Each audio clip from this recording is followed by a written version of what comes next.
Welcome to the Dental 18 podcast. We're your hosts, Kiera Dent and Dr. Mark Costas. Mark and I had this crazy idea that maybe we could combine a dentist and a team member's perspective because let's face it, dentistry can be a challenging profession with those two perspectives. And Dental 18 podcast was created. I'm a practicing dentist, a multiple practice owner, a dental performance coach, and the founder of the Dental Success Institute. I've been a dental assistant, treatment coordinator, scheduler, biller, office manager, current practice owner, and international dental consultant.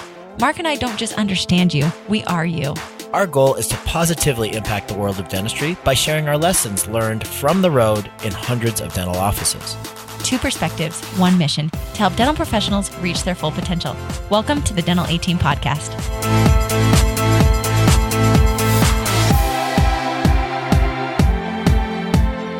Kiera Dent. Hey, how are you? You're sideways. Okay, that's fine. I can adjust. You're better now. You normally are that direction. I would do this if I wasn't driving, but I'm already probably breaking some traffic laws right now. There we go. Mark, you just love to break the traffic laws. I do. It's one of my things. Is my music coming through loud and clear? There we go. I'm listening to David Lee Murphy. It is. Yeah, I feel really, really happy about this morning. So a little bit of the other day on a podcast. For a second, and then we'll go. Okay. Now I'm breaking trademark laws. Okay.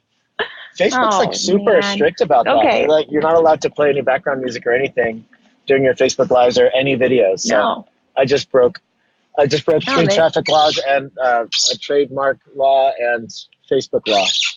So. Okay, so it's a great way to start out your Wednesday. The day can only get better. Any other? So I'm not going to roll this stop. Any other things we should be doing today? To a complete stop. Okay, good. All right. Good. How are you, Kitty? I'm great. How are you doing? Doing fantastic. I have no voice because I was up late last night at my son's soccer game. I'm so proud of him as a freshman varsity player. They won the second round of playoffs, so they have quarterfinals next week, Saturday, and then if they win that, the following Saturday they play for the state championship. And no team in Prescott history has ever made it this deep into the playoffs.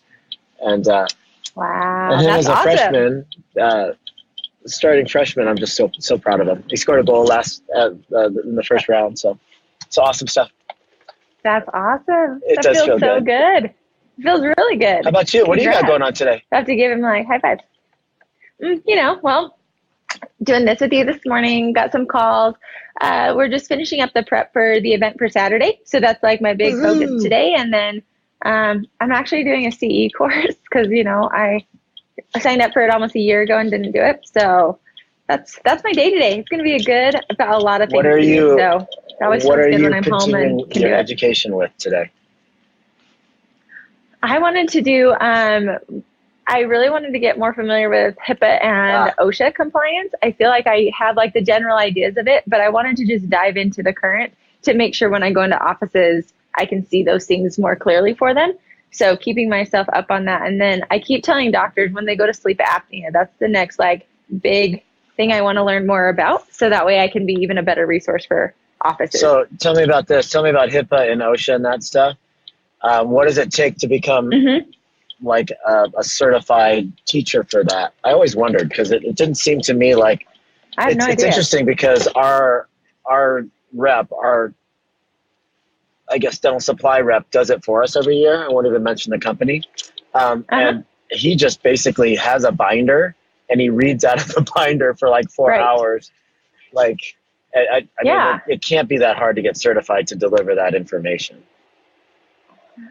No, so I'm going to look into that because ultimately if we can help our offices that we coach and know these different little regulations that they could be in violation of, we're already in there anyway. I think it would be super helpful for offices. So just a way to make myself better. And I've had this on my calendar, boomeranged back to me in my inbox for probably 8 months.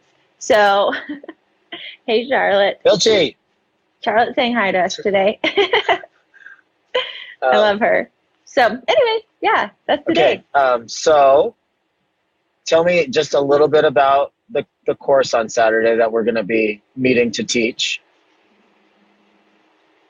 It would be good. It would be nice if you told me what I was going to be talking about.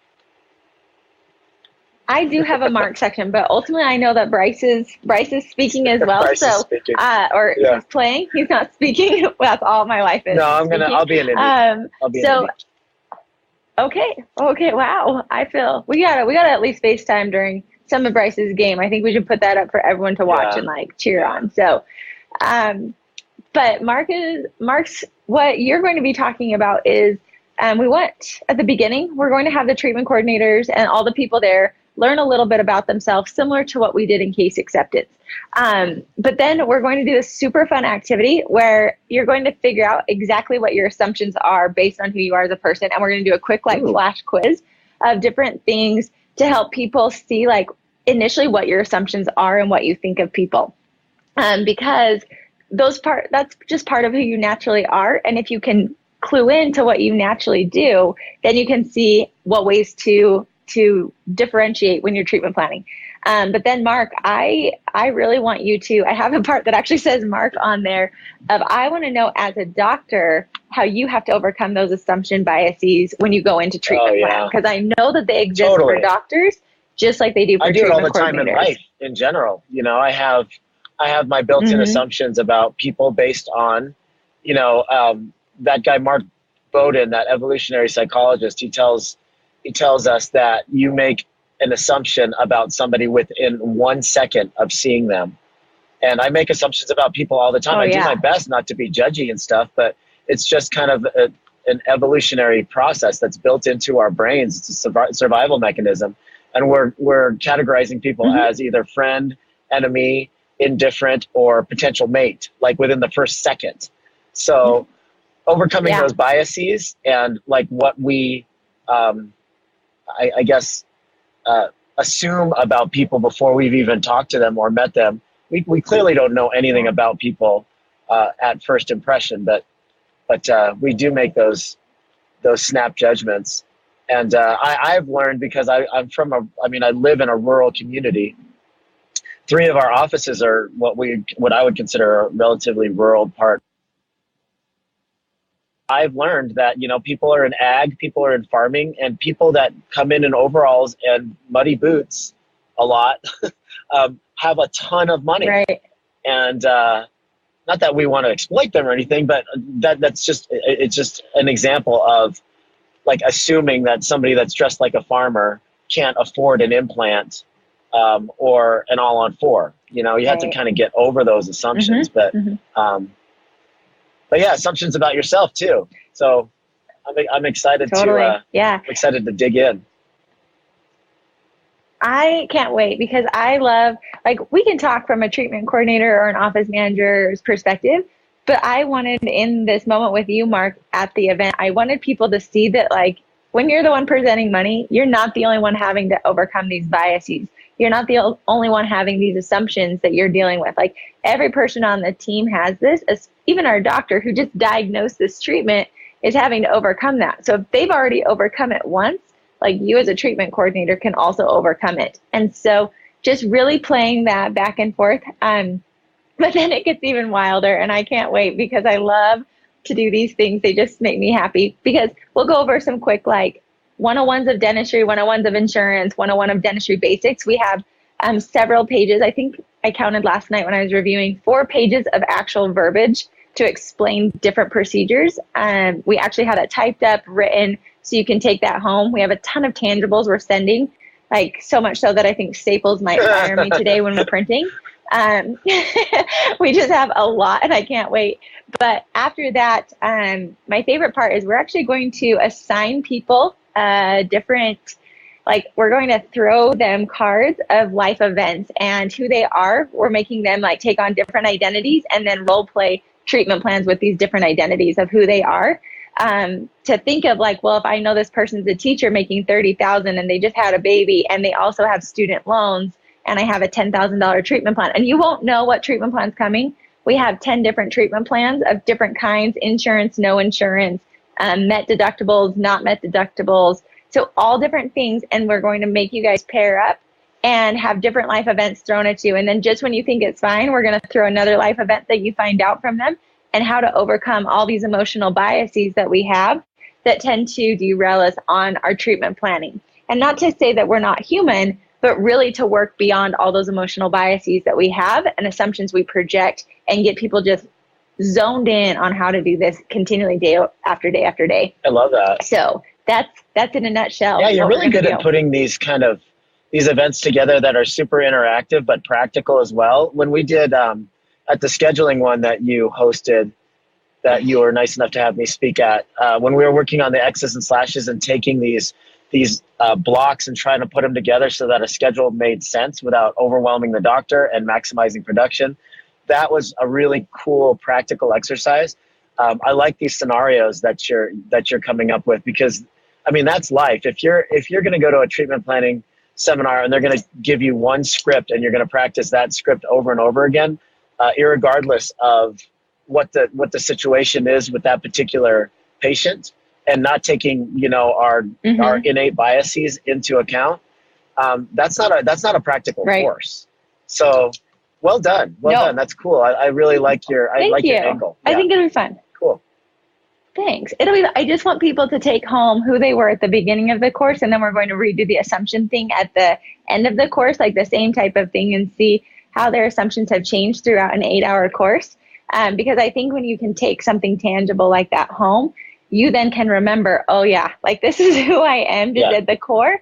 And these will be the areas I constantly need to watch to overcome. So thank you. I hope that people love it. I really am tangible, tactical, and want them to go home with several deliverables. And I think we'll go beyond that this time. We really have a lot. Well, we have a lot of people coming. We're breaking in Dr. Dave Bender and DSN's Indianapolis campus this weekend. I am so excited. He posted pictures of the lecture space and his brand new 28 operatory facility that we're going to be teaching out of. It's insane. They just opened it on the 1st of January. It is the most beautiful thing ever. It looks like a dental school. I'm not exaggerating. It's the most gorgeous facility. And I cannot wait to break that in. Dr. Aaron Nicholas has his molar root canal course the day before and totally sold out. Did you see that?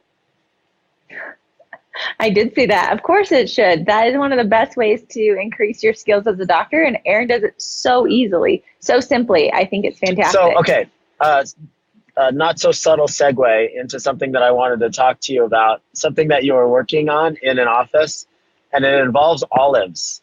Oh, I love the olives. I've been dying. I keep telling Mark every time, like, he's like, what do you want to podcast? I'm like, can we talk about the olives? Like, I want to talk about the olives. This is actually a really cool story. And it might surprise you after you tell the story, my take on it. So why don't you tell the story? Okay, I will. So I was in an office and they brought this up of one of the office managers. She came back and she said, Dr. So-and-so, I found your olive. Last night in my dream, I found your olive. And I looked at her like, A, you're dreaming about your office. B, you're talking about your doctor's olive. Like, what does this mean? Because I feel super weird. And they just started giggling. And they said, like, okay, Kiera, I found your olive in my dream last night. Oh, in my dream last night, you said. Okay, and they were like, well, that's weird. Yes. So it even took it one step further beyond just the olive. And he was like, tell Kiera what the olive means. And she said, okay. And Mark was kind enough to find the study because I don't tend to research my facts. I just like to go with great. You gave me the nugget and I went, to the Googles. I went to the interwebs and I found the supporting documents for you. The hardest thing. Fantastic. So what it was in American Airlines, they discovered that if they removed simply the olive off their salads for all the flights that they were attending, that simple move of just removing that olive would actually save the company over $100,000 annually. Correct, Mark? Yeah, and this was back in the 80s. So this is $100,000 back then meant more than it does now, especially for a big company. But go ahead. I mean, that's not the point of the story. The point of the story is, go ahead. Yeah, I think it's a good point. So basically it was saying, like, look for little simple ways within your practice, within your life, where you can do a small change, like removing an olive. That is a very simple thing with massive ROI on it, like massive, 100,000, even in the 80s, right. It's even more just by doing this simple thing. So then I was doing a coaching call with my team that week and I took it a step further, and we can't find documentation for this, But I took it a step further because I was analyzing Wendy's chicken nuggets because they used to. Yes, I really do think of these things. You eat like a fourth grader, Kiera. I wasn't eating at Wendy's until like 4 days later. But it's not a normal place. But it's fine. I did eat there. I can't deny it. So. Thank you. It was fantastic. Nothing you would ever eat, and that's okay. I don't eat chicken, and I don't eat fast food, and I don't eat deep fried stuff. So, strike 3, you're out. I'm going to make a T-shirt that says #Mark Food Choices, just to remind me to like live a little bit more like you one day. Sounds good. But anyway, so at Wendy's, they used to do a 5-piece chicken nugget. Well, then they went to a 4-piece chicken nugget, and I was like, gosh, the 4-piece is just not enough. You need to bump up to the 6 or the 10-piece. And this is even like beyond the olive mentality of not only did they save a ton of money removing that one chicken nugget out of the 5-piece, now it's a 4-piece, so they're saving money there. But in addition to that, they upsell us. So when I was at Wendy's, I did look at this. They had a 4-piece and a 6-piece. And the 4-piece was, I believe, $129, and the 6-piece was $219. So I was like, that is over a 75-cent increase in that. So like per order they're also increasing it. So they're saving money on the removing that side, plus they're increasing their profitability. And so I told my team, I said, we're going to start looking for olives and chicken nuggets. Like when you find them, like, let's talk about it. So in the dental office, this office manager discovered you could actually rotate and bill out 2 different codes for exams and actually have a $50 swing on exams if you watch the frequency of these exams. And she was like, that's the olive I found. And I thought it was brilliant because this whole team now started thinking of efficiencies and different ways. My team found that, hey, we're traveling a ton and our profitability margins on certain visits weren't as high and we weren't as effective. Let's pivot that and turn it into a more effective over the phone Zoom coaching, saves on travel, saves on our time traveling. And that was like a chicken nugget that Tiffany found. So looking for olives and chicken nuggets within your life, within your practice, I think is just a really fun way to start looking at life. But I'm curious, Mark, on what your take is on it. I love this story. And, I get the rap of being the guy that counts gauze and knows how much a single piece of gauze costs and how much it costs for 6 inches of floss, and how many drops of Prime and Bond we use and how much each drop costs. I get the rap for that because I am insanely anal about calculating how much it costs to produce a clinical procedure in dentistry, right? And it's funny that you mentioned Wendy's because I guarantee you that Wendy's knows how much it costs to fry a French fry. And they know how much for sure. The bun costs, and they know how much one piece of lettuce costs. So I get the bad rap for being this guy that's super anal and I'm counting my pennies. What I'm looking for here is information. I'm looking for data so that I know how profitable I am and I can make informed business decisions based on that. I'm not truly saying to my girls, hey, make sure that you don't put an extra 2x2 on there because that's going to cost me 3/4 of a cent. That's not the point. The point is that I want to know exactly how much it costs to produce something, not what the lab fee is, not how much it costs for shipping for that lab fee. I want to know how much it costs for the assistant's time, how much it costs to heat and cool that room, how much the temporary material costs, how much that dose of impression material costs, all of it. I want to know all of it. I want to know exactly how much it costs to produce this crown. And with that, then I can decide, whether or not I accept a PPO, whether or not this particular office is a good office to accept Medicaid, how much I can discount for prepaid services. All of that stuff, I can make informed decisions if I know how much it costs to produce that actual clinical procedure, right? Now, when we're talking about olives and chicken nuggets, that's an interesting scenario because I seriously believe that if you want to have the most high-paid staff and you want to have some technology in your office, you have to be able to find, if you're going to have an acceptable overhead, you have to find percentage points in your P&L somewhere in order to make concessions for paying Susie an extra $3 an hour or buying that iTero scanner. You have to find percentage points in the overhead somewhere. And if you can find that in disposables, stuff that doesn't really matter to you, like the type of cotton roll that you're buying and, the patient bib that you're buying, not necessarily stuff like bonding agent or impression material or burrs, because those are things that are, really important to doctors. But the stuff that doesn't matter to you, if you really pay attention to the type of paper and toner and ink that you're buying, and you're actually paying attention in those areas like that, it will allow you to spend money in other areas that you actually care about, like staff costs and, the burrs that you want and more technology. So that's my take on the olive and chicken nugget story that you had. So,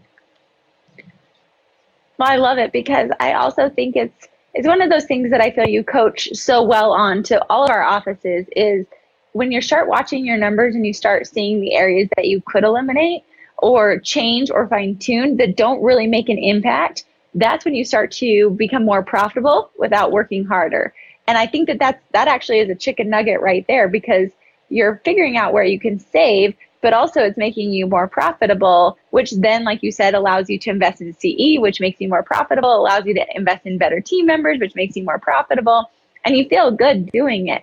So I think I'm happy I never worked for you when you wanted everyone to count how much it costs per procedure. That's one thing I'm thankful for. It's super tedious, but you have to do it like once every 5 years. It's not 5 years. It's not something that you have to do all the time. But we put little tick marks on the impression material and the prime and bond, and we were really, really intent on figuring out how much material it costs to produce your average crown prep, single surface composite, single cone endo, double cone endo, triple, quadruple cone endo. So we know it all. We know exactly how much it costs to produce those things. Which I think is genius. And as a team member on my side, I think that possibly it would help team members know the reason you're doing it. Because for a doctor to come in and say, Kiera, I want to know the cost of this composite. And I'm like, fantastic. I'm glad I can do all this busy work for you when I'm busy doing my ordering. Thanks, but no thanks.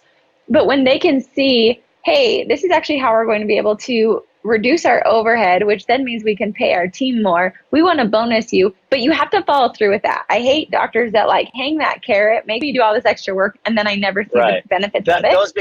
But if they can actually see that, disincentives if they're unreachable.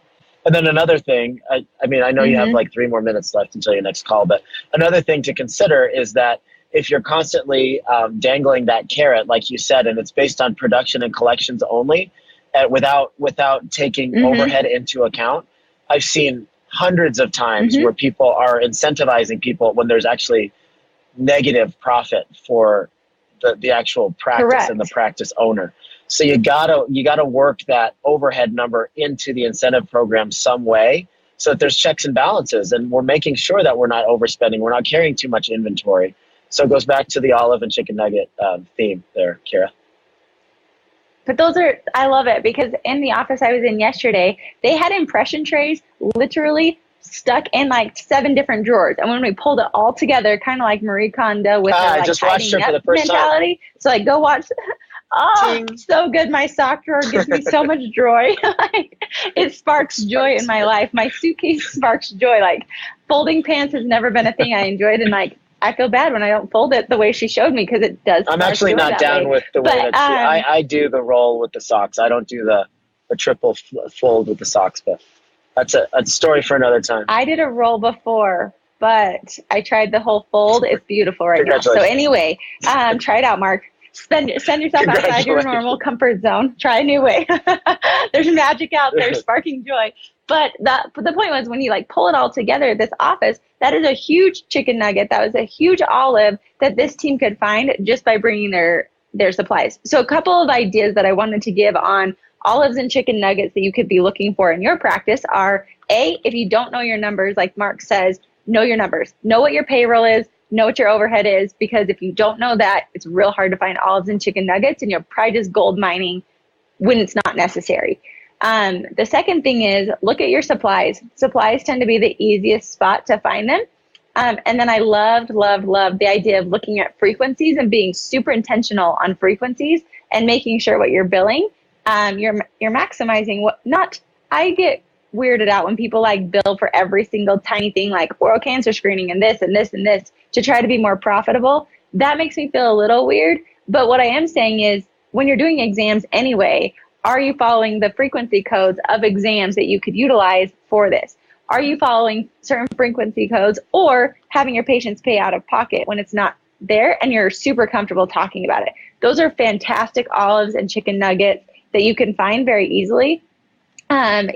Making sure that your codes are being billed out correctly. And if it's an MO, it actually was billed out as an MO, not an occlusal. Those types of little things that you could tell your team to look for, but give them this podcast. Have your teams or teams that are listening in find those olives and chicken nuggets. Let us know, because I think it'd be real fun to build like a postmark where we talk olives and chicken nuggets and people start posting their ideas of how they're finding these ideas, because they're all out there. We just need to start. And one last thought. I also get the rap as the guy that's the overhead guy and I'm the saving pennies guy. I still think that you always have to drive production. Production is driving production and increasing revenue is always the easiest way to decrease overhead. But if you're very, very conscious of your expenses as well, and you're driving production, then you're onto something. Then you have like a double factor where you're going to have growth and minimizing expenses at the same time. That's when profitability really, really increases. Oh, I love it. I love that we had this conversation. I think we should pick it up another time. And I think people should really, truly send over your olive and chicken nugget ideas. I would love to. For me, it just makes me happy. I don't care, even if they're in life hacks as well. But I think it'd be real fun to learn from those that we get to share this with, because Mark, like you say, and you've taught me, and I totally believe I am not the most brilliant person out there. I feel that I'm able to level up and become a better version of myself by those we surround ourselves with. Totally agree. Olives and chicken nuggets, guys. Keep in mind. Have a great day.